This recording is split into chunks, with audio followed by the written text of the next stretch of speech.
The largest study ever conducted about marijuana and how it relates to lung cancer has come up with incredibly surprising results.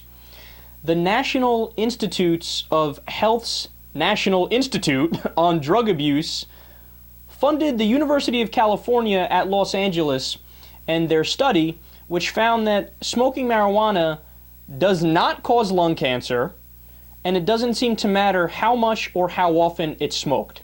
Now look, let me stop there, because I want to be clear.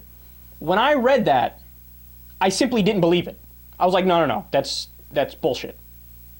That's some liberal bullshit. The guy that did the study is biased in a certain direction, and he made sure I'm going to make this fit my preconceived notions. Now, I'm being completely honest. That is what I was thinking as I was reading the article.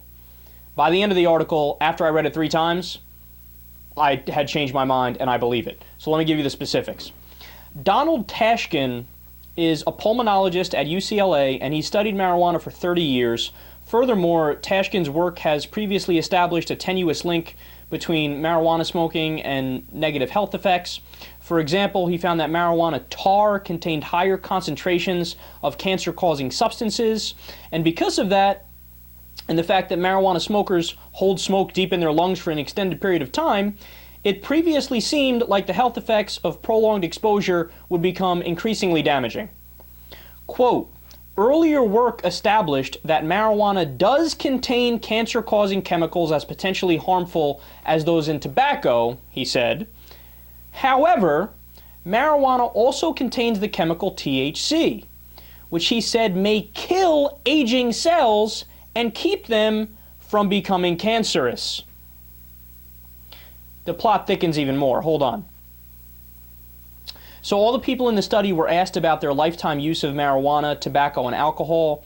The heaviest marijuana smokers had lighted up more than 22,000 times, while moderately heavy usage was defined as smoking 11,000 to 22,000 marijuana cigarettes. Tashkin found that even the very heavy marijuana smokers showed no increased incidence of 3 cancers studied. So you have to understand, the guy who did this study, Donald Tashkin, he had done studies in the past where he said, look, from what we know now, we can definitely infer that marijuana increases your cancer risk. That was his own research in the past. But then when he actually did the longitudinal study and he empirically looked at the data afterwards, he was like, wait, what? That doesn't make any sense. There's no increased cancer rate in these guys compared to the general population. So his reasoning is, look, while there might be more cancerous materials in the agents you use to smoke the marijuana, the THC in the marijuana might have, how did he coin it again?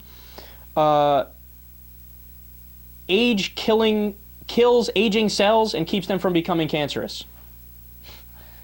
Look, man, it's hard to argue against science.